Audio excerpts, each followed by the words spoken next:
Chapter 6. Marius. On the night after the Battle of Waterloo, in June 1815, a robber moved quietly around the battlefield, stealing money and jewellery from the bodies of dead soldiers. He saw a hand sticking out from a pile of dead men and horses, a gold ring on its middle finger shining in the moonlight. The robber took the ring, but as he turned to leave, the hand grabbed his jacket. The robber pulled the body from the pile of bodies and saw that he had rescued a French officer. The man had a terrible wound in his head, but he was still alive. "Thank you," the officer whispered. "You've saved my life. What's your name?" "Thénardier," the robber replied. "I shall not forget that name," the officer replied. "And you must remember mine. My name's Pontmercy." Without another word, the robber took the wounded man's watch and purse and disappeared into the night. Georges Pontmercy was married with a young son. He survived the Battle of Waterloo, but unfortunately in the same year his wife died. His father-in-law, Monsieur Gillenormand, was a very wealthy man, but the two men hated each other. Monsieur Gillenormand hated everybody who liked Napoleon.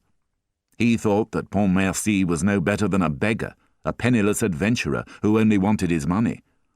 Pontmercy thought that Monsieur Gillenormand was an old fool. When his daughter died, Monsieur Gillenormand made Pontmercy an offer which he could not refuse. "You have no money, and I am rich," he said. "If you want to keep your son, Marius, I'll give you no money.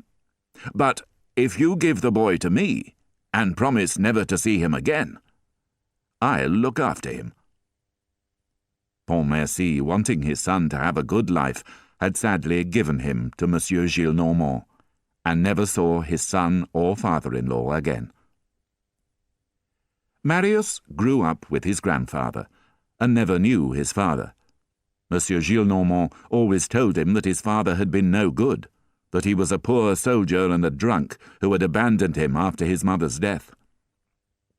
For many years Marius believed this, but when he was 17 years old, he learnt the truth. His father, a brave officer who had fought for Napoleon and nearly died at the Battle of Waterloo, had really loved him and his mother very much.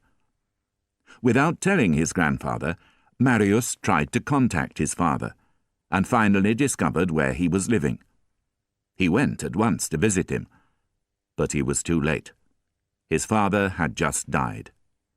A poor man, Georges Pontmercy had left his son nothing, apart from a letter. "For my son. My life was saved at Waterloo by a sergeant. His name was Thénardier. I believe that he recently managed a small inn in the village of Montfermeil, not far from Paris.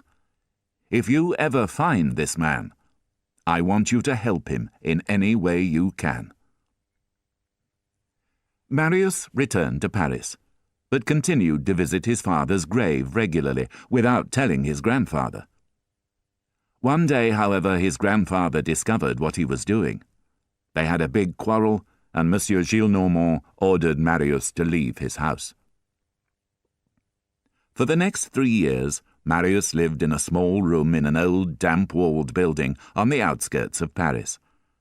The same room that Valjean and Cosette had lived in 8 years earlier. He gave up studying law and earned his living by working in a bookshop and helping to write dictionaries. He did not earn very much money, but it was enough for the rent and simple meals.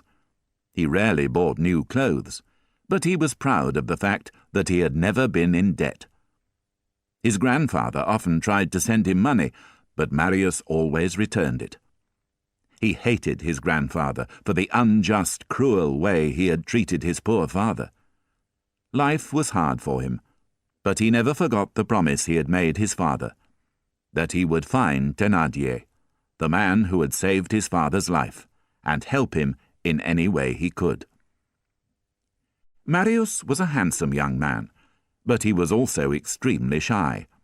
When girls looked at him and smiled, he thought they were laughing at his old clothes. In fact, they were attracted by his good looks, but he was not confident enough to realize this.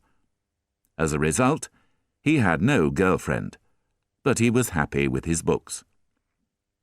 "You shouldn't stay alone all the time," his good friend Enjolras said to him. "You should get out more. Give the girls a chance. They'd be good for you, Marius. Otherwise you'll turn into a priest." Marius paid little attention to his friend and continued his quiet life of work, study, and daily walks. While walking around his part of the city, Marius had noticed an elderly man and a young girl in the Luxembourg Gardens. They always sat next to each other on the same bench. The man, who was perhaps 60, had white hair and a serious but friendly-looking face. The girl, who was aged 13 or 14, always wore the same badly-cut black dress. She was very thin, almost ugly, but Marius noticed that she had lovely blue eyes. They seemed to be father and daughter. Marius saw this couple frequently on his regular walks in the gardens, but although he was very interested in them, they seemed not to notice him at all. The girl was always talking happily, while the man said very little. He just looked at the girl from time to time with an affectionate, fatherly smile. Enjolras had often seen the couple too. "Do you know who they are?" Marius asked him one day. "I call the man Monsieur Leblanc, because of his white hair, and the girl Mademoiselle Lanois, because of her black dress," his friend replied. For almost a year, Marius saw the old man and the young girl daily in the same place at the same time. Then, for some reason, Marius stopped going to the Luxembourg Gardens. When he returned, one summer morning 6 months later, he saw the same couple sitting on the same bench. But something amazing had happened. The man was the same, but the thin, plain girl of 6 months earlier had become a beautiful young woman. Her rough black dress had been replaced by one of fine black silk. She had soft brown hair, pale, smooth skin, deep blue eyes, and a lovely smile that lit up her face like sunshine. She looked up when Marius passed for the second time and gave him a casual glance. Marius, however, walked on, thinking of other things. For the next few days he passed the bench in the gardens without looking at her. Then one day, as he was passing, thinking about nothing in particular, the girl looked up at him, and their eyes met. A second later she looked away, and Marius walked on, but, in a strange way, he knew his life had changed. What he had experienced in that moment was not the honest, innocent gaze of a child. It was something more than that. Whatever it was, Marius sensed that after that moment, his life would never be the same. The next day Marius returned to the Luxembourg Gardens wearing his best clothes. He walked around slowly, stopping to look at the ducks on the lake, then casually approached the bench where Mademoiselle Lanois and her father were sitting. As he walked past, he kept his eyes fixed on the girl, but she did not seem to notice him. She was talking quietly to her father, and Marius could hear the soft, exciting murmur of her voice. Without intending to, he stopped, turned round, and walked past the bench again. He felt his face go red and his heart beat loudly in his chest. He was sure this time that she had watched him as he passed. He did not go back a third time, but sat down on a bench at the opposite end of the gardens. He looked at the girl out of the corner of his eye. She seemed to fill the far end of the gardens with a kind of blue mist.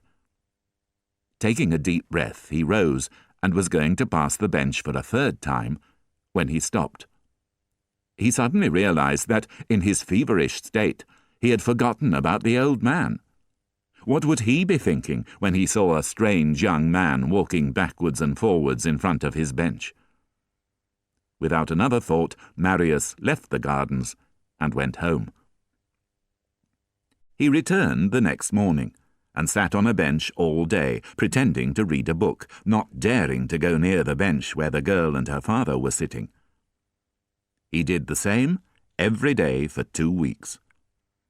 Towards the end of the second week, while Marius was sitting in his usual place, he looked up from his book, and his face went pale. Something had happened at the far end of the gardens. Monsieur Leblanc and his daughter had risen from their bench and were slowly walking in his direction. Marius shut his book, opened it again, and made an effort to read. When he felt that they were near him, he looked up and saw that the girl was looking steadily at him with a soft, thoughtful gaze that made him tremble from head to foot. He gazed after her until she had disappeared from sight, then rose to his feet and walked around laughing and talking to himself. Finally he left the gardens in the mad hope of seeing her in the street, but instead he met Enjolras, who invited him to a meal. Every day for the next month, Marius went to the Luxembourg Gardens, excited by knowing that the girl was secretly looking at him, but too shy and embarrassed to know what to do.